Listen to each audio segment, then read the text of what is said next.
Hey everyone, I'm Scott Ludlam. I was an Australian Greens Senator for 9 years for Western Australia, and before that I worked with the anti-nuclear movement to fight for land rights and against things like radioactive waste dumps and uranium mining.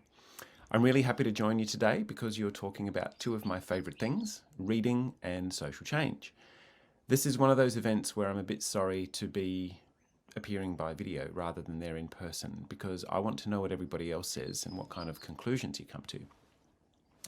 How are you going to persuade people to read books when our attention spans have been obliterated by social media and sometimes I can't be bothered to read all the way to the end of a tweet?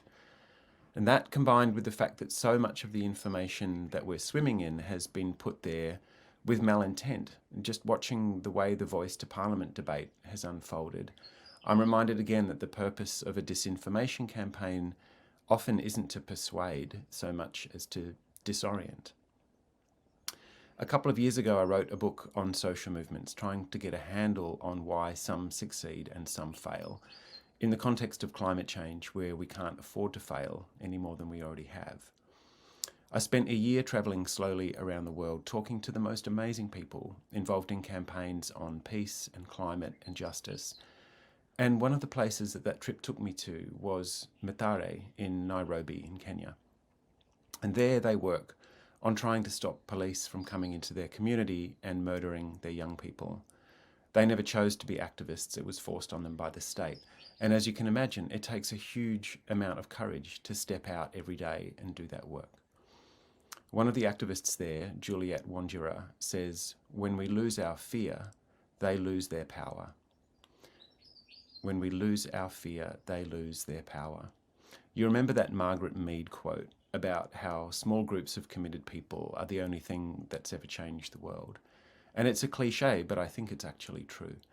You need a tiny nucleus of committed and determined people around which others can gather, and then anything at all is possible. I remember the first time I read how raindrops form. You need a tiny little particle of dust for the water vapour to cling to, and then it grows and grows. But without that tiny nucleus, in our case of people getting out of bed early and organising a conference, nothing of substance can form. But for that to happen, we need to lose our fear. Maybe it's just a prosaic fear of failure or irrelevance. Maybe it's a fear of police batons. This is going to sound as basic as hell, but I feel like all social change is based on this principle. A very small handful of determined people with a sense of belief strong enough to cut through the inertia and the disinformation and the sketchy attention spans. If you're at this conference, then maybe the battle is already half won. Find your people, gather your best ideas, link arms, and go and make it rain.